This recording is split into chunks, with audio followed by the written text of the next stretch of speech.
வணக்கம். ஆகாஷ்வாணி திருச்சிராப்பள்ளி. மாநில செய்திகள் வாசிப்பவர் சாந்தி ரமேஷ். தலைப்புச் செய்திகள்.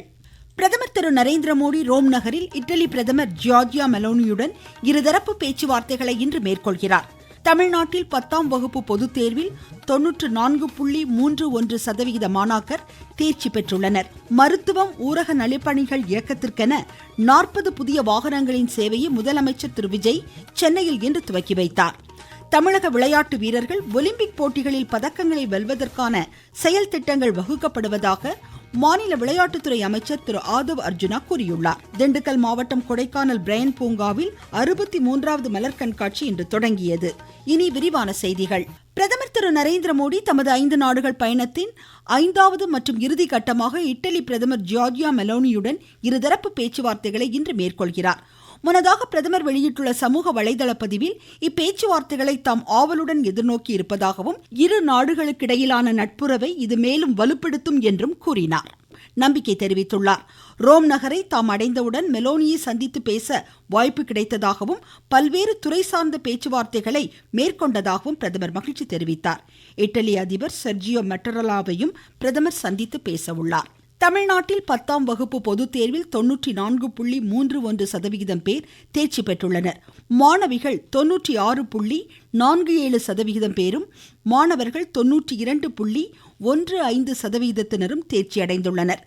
தமிழ் பாடத்தில் 34 பேரும், ஆங்கிலத்தில் 92 பேரும், கணிதத்தில் 3194 பேரும், அறிவியல் பாடத்தில் 10,476 பேரும், சமூக அறிவியலில் 3,336 பேரும் 100க்கு 100 மதிப்பெண்களை பெற்றுள்ளனர். மாநிலத்தில் 1931 அரசு பள்ளிகள் 100% தேர்ச்சி பெற்றுள்ளன. 97.57% தேர்ச்சியுடன் புதுக்கோட்டை மாவட்டம் முதல் இடத்தை கைப்பற்றியுள்ளது. தொடர்ந்து 97க்கும் அதிகமான சதவிகிதங்களுடன் சிவகங்கை, தஞ்சை, திருச்சி, கன்னியாகுமரி மாவட்டங்கள் முறையே 2, 3, 4, 5வது இடங்களை பிடித்துள்ளன. தேர்வெழுதிய 370 சிறைவாசிகளில் 354 பேர் தேர்ச்சி அடைந்துள்ளனர். தேர்ச்சி பெறாத மாணாக்கருக்கு வரும் ஜூலை 8ஆம் தேதி முதல் 15ஆம் தேதி வரை மறு தேர்வு நடைபெறும் என்று அறிவிக்கப்பட்டுள்ளது. நாட்டின் வளர்ச்சியில் புதுமை கண்டுபிடிப்புகள் உள்ளடக்கிய மேம்பாடு, போட்டி திறன்களை முன்னெடுத்து செல்வதில் கணக்கு தணிக்கை இயக்குநரகம் முக்கிய பங்காற்றுவதாக தலைமை கணக்கு தணிக்கையாளர் திரு கே சஞ்சய் மூர்த்தி கூறியுள்ளார்.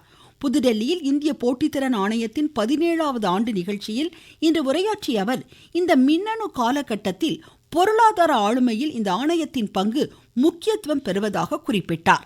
நாட்டின் சட்ட குழுக்களிலும் சட்ட ஆணைய தலைவர்கள் நியமனத்திலும் மகளிருக்கு 30% இடஒதுக்கீடு வழங்கப்பட வேண்டும் என்று கோரும் பொதுநல மனு மீது மத்திய அரசு, மாநிலங்கள், யூனியன் பிரதேசங்கள் பதிலளிக்க உச்சநீதிமன்றம் ஆணை பிறப்பித்துள்ளது. இது தொடர்பான மனுவை விசாரித்த தலைமை நீதிபதி சூரியகாந்த் தலைமையிலான அமர்வு இதற்கான உத்தரவை பிறப்பித்துள்ளது. நாட்டின் டிஜிட்டல் பொருளாதாரம் இன்னும் 4 ஆண்டுகளில் உள்நாட்டு ஒட்டுமொத்த வளர்ச்சியில் 20% பங்களிப்பை வழங்கும் என்று தேசிய தகவல் கட்டமைப்பு பாதுகாப்பு மையத்தின் தலைமை இயக்குனர் திரு நவீன்குமார் சிங் கூறியுள்ளார். புதுடெல்லியில் இந்திய வர்த்தக தொழிற் கூட்டமைப்பின் இணைய பாதுகாப்பு விழிப்புணர்வு நிகழ்ச்சியில் இன்று உரையாற்றிய அவர், டிஜிட்டல் பரிவர்த்தனைகளில் நம் நாடு முன்னோடி நாடாக உருவெடுத்துள்ளதாகவும் உள்ளடக்கிய மின்னணு பொது கட்டமைப்பு மாதிரியுடன் செயலாற்றுவதாகவும் எடுத்துரைத்தார்.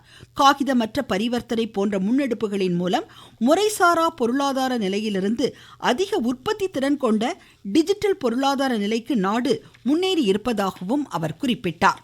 மேகாலயா உம்ராய் ராணுவ மையத்தில் பிரகதி சிறப்பு ராணுவ கூட்டு பயிற்சி இன்று தொடங்கியது. பூட்டான், கம்போடியா, இந்தோனேஷியா உள்ளிட்ட 12 நட்பு நாடுகள் இந்த பயிற்சியில் பங்கேற்றுள்ளன. தொழில்திறன் பரிவர்த்தனைக்கு சிறந்த தளமாக இந்த பயிற்சி வழிகோலுவதாக இந்திய காலாட்படையின் கூடுதல் தலைமை இயக்குனர் மேஜர் ஜெனரல் சுனில் ஷியாரோன் கூறியுள்ளார். நாடு முழுவதும் இணையவழி மருந்து விற்பனையை தடுக்க வலியுறுத்தி அகில இந்திய மருந்தகங்கள் இன்று மேற்கொண்டுள்ள ஒருநாள் வேலை நிறுத்தத்தை அடுத்து செங்கல்பட்டு மாவட்டத்தில் 800க்கும் மேற்பட்ட மருந்து கடைகள் இன்று மூடப்பட்டுள்ளன. தூத்துக்குடி, கோவில்பட்டி, திருச்செந்தூர், ஸ்ரீவைகுண்டம், ஒட்டப்பிடாரம், விளாத்திகுளம் உள்ளிட்ட பகுதிகளில் 500க்கும் மேற்பட்ட மருந்தகங்கள் அடைக்கப்பட்டுள்ளன. இதுகுறித்து திருச்சி மாவட்ட மருந்து விற்பனையாளர் சங்க தலைவர் கிருபானந்த மூர்த்தி தெரிவிக்கையில், இந்த ஆன்லைன் வணிகத்தை எதிர்த்து தவறான ஒரு மருந்துகள் மக்கள் கையிலே கிடைக்கிறதுக்கான வாய்ப்புகள் இருக்கிறது. இளைய சமுதாயத்தினர் தவறான வழிகளுக்கு ஈடுபடக்கூடிய ஒரு சூழ்நிலை அமைந்துள்ளது. இந்த ஆன்லைன் வணிகத்தை நாட்டில் தொடரக்கூடாது. அதனால் நிறைய மக்களுக்கு சீரழிவுகள் ஏற்படக்கூடிய வகையில் இருந்து கொண்டிருக்கிறது. அதற்காக இந்த போராட்டத்தை நாங்கள் முன்னெடுத்து இன்னைக்கு நடத்தி கொண்டிருக்கிறோம். நீங்கள் கேட்டுக்கொண்டிருப்பது ஆகாஷ்வாணியின் மாநில செய்தி அறிக்கை. ஊரக வளர்ச்சிக்கான புதிய அத்தியாயம். வளர்ச்சியடைந்த இந்தியாவிற்கான ஊரக வேலைவாய்ப்பு உறுதி மற்றும் வாழ்வாதார சட்டம் ஜூலை 1ஆம் தேதி முதல் செயல்பாட்டிற்கு வருகின்றது. இந்த சட்டம் ஆண்டிற்கு 125 நாட்கள் வேலையை உறுதி செய்கிறது. வாரந்தோறும் ஊதியம் வழங்கப்படுவது கட்டாயமாக்கப்பட்டுள்ளது. பணி முடித்த 15 நாட்களுக்குள் ஊதியம் வழங்குவதை உறுதி செய்வதற்கான அம்சங்களும் இதில் இடம்பெற்றுள்ளன. கால தாமதமாக ஊதியம் வழங்கப்பட்டால் அதற்கான இழப்பீட்டுத் தொகைக்கும் வகை செய்யப்பட்டுள்ளது.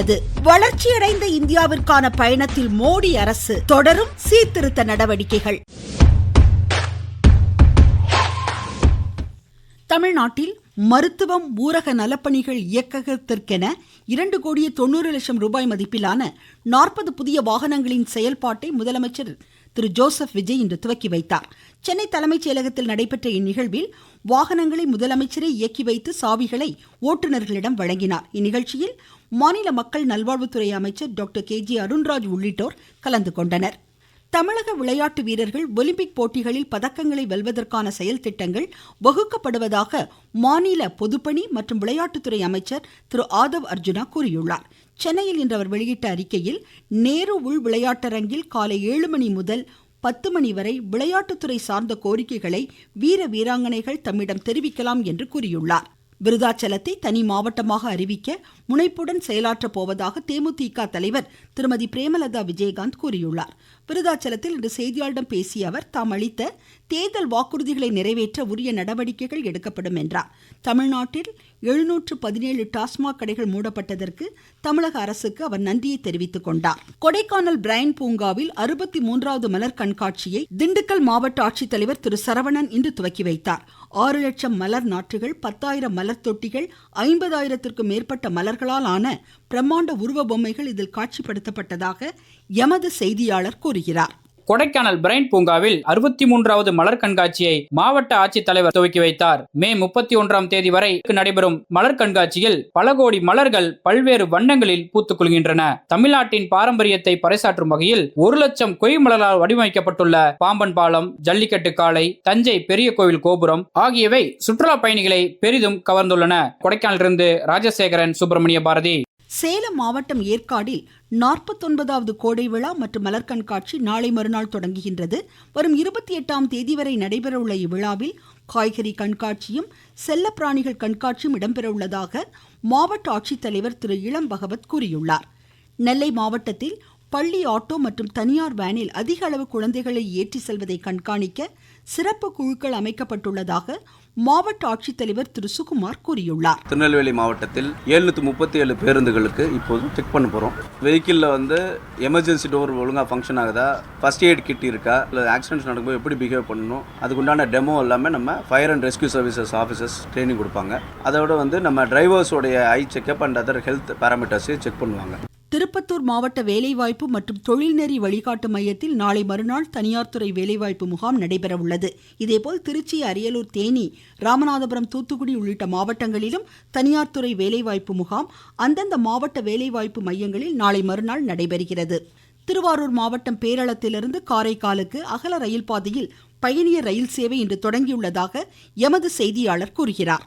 திருவாரூர் மாவட்டம் பேரளத்திலிருந்து காரைக்கால் செல்வதற்கான ரயிலானது கடந்த 40 ஆண்டுகளுக்கு முன்னர் மீட்டர் கேஜ் பாதையில் சென்று கொண்டிருந்தது. பல்வேறு காரணங்களினால் அந்த பாதையில் ரயில் போக்குவரத்து பின்னர் நிறுத்தப்பட்டது. இங்கு மீண்டும் ரயில் சேவை துவக்க வேண்டும் என்பது நீண்ட நாள் கோரிக்கையாக இருந்து வந்த நிலையில் அகல ரயில் பாதை பணிகள் நடைபெற்று நிறைவடைந்தது. இந்நிலையில் இன்று முதல் பயணிகள் ரயில் இயக்கப்பட உள்ளது. திருவாரூரிலிருந்து ஆர். விஜயகுமார். குவாலாலம்பூரில் நடைபெறும் மலேசிய மாஸ்டர்ஸ் பேட்மிண்டன் மகளிர் ஒற்றையர் காலிறுதிக்கு முந்தைய சுற்றுக்கு மால்விகா பன்சோத் முன்னேறியுள்ளார். மீண்டும் தலைப்புச் செய்திகள். பிரதமர் திரு நரேந்திர மோடி ரோம் நகரில் இட்டலி பிரதமர் ஜார்ஜியா மெலோனியுடன் இருதரப்பு பேச்சுவார்த்தைகளை இன்று மேற்கொள்கிறார். தமிழ்நாட்டில் 10ஆம் வகுப்பு பொதுத் தேர்வில் 94.31% மாணாக்கர் தேர்ச்சி பெற்றுள்ளனர். மருத்துவம் ஊரக நலப்பணிகள் இயக்ககத்திற்கென 40 புதிய வாகனங்களின் சேவையை முதலமைச்சர் திரு ஜோசப் விஜய் சென்னையில் இன்று துவக்கி வைத்துள்ளார். தமிழக விளையாட்டு வீரர்கள் ஒலிம்பிக் போட்டிகளில் பதக்கங்களை வெல்ல செயல் திட்டங்கள் வகுக்கப்படுவதாக மாநில விளையாட்டுத்துறை அமைச்சர் திரு ஆதவ் அர்ஜுனா கூறினார். கொடைக்கானல் பிரையன் பூங்காவில் 63வது மலர் கண்காட்சி இன்று தொடங்கியது. இத்துடன் இந்த செய்தி அறிக்கை முடிவடைந்தது.